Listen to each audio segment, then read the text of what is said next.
আপনি জানেন যে বাংলাদেশে হোয়াইট গোল্ড হিসাবে খ্যাত চিংড়ি মাছ, এই চিংড়ি মাছ উৎপাদন এবং রপ্তানিতে আমরা শীর্ষে, বিশেষ করে খুলনা, বাগেরহাট, সাতক্ষীরা এবং বরগুনা এবং আমার নির্বাচনী এলাকায় প্রচুর চিংড়ি চাষ আপনার হয় এবং উৎপাদন হয়।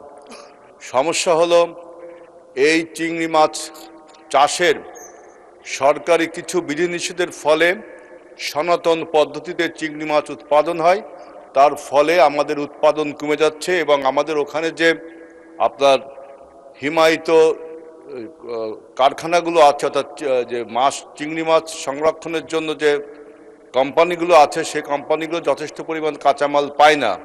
আপনি জানেন যে এই রপ্তানিতে পৃথিবীতে এখন প্রায় বছরে আপনার 86 বিলিয়ন ডলার আপনার রপ্তানি হয়। বাংলাদেশ সেখানে 2015 সালে আমরা 529 মিলিয়ন ডলার রপ্তানি করেছিলাম।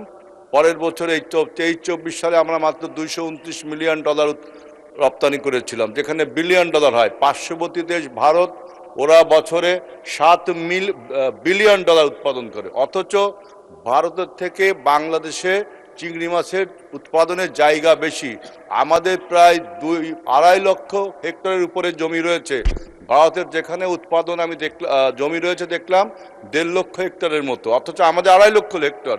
কিন্তু আমরা প্রতিযোগিতায় পারছি না, কারণ আমাদের এই শিল্পকে সনাতন পদ্ধতি হচ্ছে, সরকারি সহায়তার সমস্যা রয়েছে, আমাদের প্রাকৃতিক প্রতিকূলতার কারণে আমাদের নদীতে পানিতে স্যালাইন ওয়াটার বেড়ে। ধন্যবাদ মাননীয় সদস্য।